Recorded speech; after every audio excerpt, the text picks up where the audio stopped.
Star Wars 7 by 7 episode 2438. It's a Spinner Sunday episode, and today we're going to be talking about a story that came out a couple of years ago and is actually a prelude to the whole Alphabet Squadron trilogy.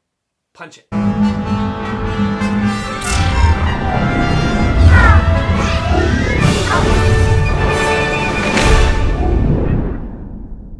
Hey, Rebel Rouser. I'm Alan Voivod, and this is Star Wars 7 by 7, your daily dose of Star Wars joy. And thank you so much for joining me for it. So, the comic series TIE Fighter was a 5-issue limited series that came out in advance of the original Alphabet Squadron novel. It was written by Jody Houser, and apparently it was a whole thing in concert with Lucasfilm and Del Rey as well, so there was some coordination there that happened, which, is probably not all that surprising when it's tying into a novel, but it's also, part of this whole larger storytelling initiative situation, and I guess in its way kind of presages the whole idea of the, cross-platform, cross-media storytelling that's been happening, and comics has been doing that more and more. I mean, when you think of, say, for example, the Fallen Temple series that preceded Jedi Fallen Order, for example, and it's just another way of showing that, yeah, they're doing tie-ins to other stories in other media. But we're here to talk about the story of TIE Fighter, which is really 2 stories in specific, and it takes place right before the fall of the Empire. And this is spoiler territory, but the story is 2 years old at this point, so I don't think, we need to worry too much about that. And it doesn't actually really follow any of the main players of Shadow Wing, in the sense that Colonel Neress appears, grandmother from Alphabet Squadron, and also Soren Keyes, who is the major player all the way through the Alphabet Squadron trilogy. He shows up briefly, and Erica Qualls shows up in the epilogue of 1 issue as well. But otherwise, really, the players are not ones who are really vital to the overall Alphabet Squadron trilogy storytelling on the Shadow Wing side of the house. Although, funnily enough, there's a character, Bansu Ro, who is a cadet that joins Shadow Wing after Squadron 5 suffers a couple of losses over the course of this limited series. And Bansu Ro actually appears in the epilogue of Victory's Price. And, that also has to do with a character that goes and finds Bansu Ro. But it's a character from Alphabet Squadron, and I'm not going to tell you who it is because that gets into the whole who lives, who dies on the Victory's Price side of things. So we're not ready to talk about that quite on the podcast here just yet. So because of the fact that the major players in Shadow Wing only appear very briefly and not intrinsically to the storytelling of the TIE Fighter series, in that sense it's kind of very loosely connected to the whole Alphabet Squadron situation. And there are essentially 2 stories within this 5-issue limited series. One of them has to do with a Star Destroyer that is having some sort of hyperdrive problems and can't join up with a massive fleet movement that's happening, which you get the idea, though it's not really said outright, that this is the massive fleet movement to Endor to prepare for the battle that happens in Return of the Jedi.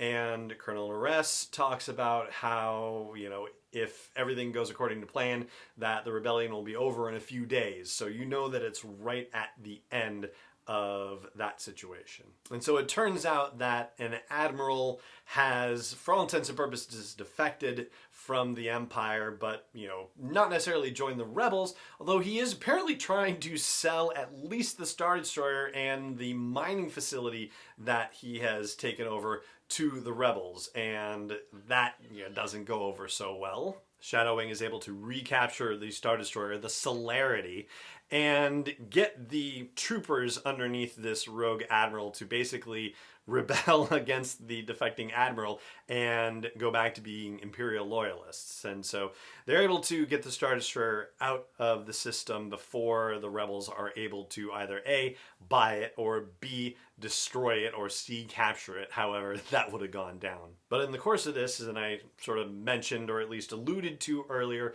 one of Shadow Wing's pilots gets killed, and it turns out that that particular pilot was planning on defecting to the Rebel Alliance. not necessarily during this mission, it seems. I don't know, that part was a little bit unclear, but they basically found the little communicator that she'd had stashed in her quarters after she died. They were clearing out her stuff or whatever, and so it turns out that there is a ship, which basically, if you remember the Rebel transports that we saw leaving Hoth and the, you know, two fighters against the Star Destroyer, right? You know, those types of Rebel transports. Well, the Rebels had been operating a place where Imperials could defect to safely, and the Empire was trying to find it, but they were trying to find a base, and it wasn't actually a physical, you know, located base on a planet or, you know, asteroid or planetoid or anything like that. It was a mobile defection point, and it was one of these Rebel transports. And so the first three issues are them taking back the Star Destroyer and dealing with the mining operation that the Imperial defector had dealt with, and then moving on to issues 4 and 5, where they go find this mobile defection base and blow it up. And upon their return from this mission at the end of issue 5, that's when there is a general announcement on the Star Destroyer. This is the Star Destroyer Pursuer, where Shadow Wing is based. And they hear that the second Death Star has been destroyed and that the Emperor was on board the Death Star and is presumed dead. And so you get that particular moment, which is really stunning in its way, and you know, the Shadow Wing's reaction to it is, you know, what now? And Bruce, who is the leader of Squadron 5, who also then becomes a, you know, senior helper to Soren Keyes in the Shadow Wing novels, says, well, you know, there's a chain of command, so, you know, something's going to happen. This is still going to go on as an empire, so we're just going to continue to follow orders. And that's where things get left. But knowing how the events unfold over the next couple of weeks in the timeline, where, you know, some people try to quash the news and then factions develop within this, like, it's really interesting to see that moment at the end where people are really getting to hear the unfiltered actual truth that, oh my gosh, the Death Star really was blown up and it really was the end of the Empire. So it was a good story. It's not necessarily a, how shall I say, it's not a critical story. It's not a story that, you know, if you miss it, then, you know, you've missed out on something hugely important to the overall, you know, framework of Star Wars storytelling. It's just a good story. And there is one thing on the artistic side of things that I thought was really great that I hadn't seen before, but then again, I'm not reading a lot of comics either. The TIE Fighter pilots themselves, obviously you can't tell who's who when they have their helmets on, but in these particular issues, they actually kind of put a clear sort of shape of a TIE Fighter helmet over the pilot, so that way you could actually see their faces, you could see their reactions and emotions to things as they were going through the storytelling and things were happening. And I thought that was actually a very smart and neat thing to encounter. I hadn't seen that before. So there you go. That is the scoop with the TIE Fighter Limited Series for our Spinner Sunday episode. And that's going to do it for this episode of the show. It just remains for me to say thank you so much for joining me for it, as always, and may the Force be with you wherever in the world you may be.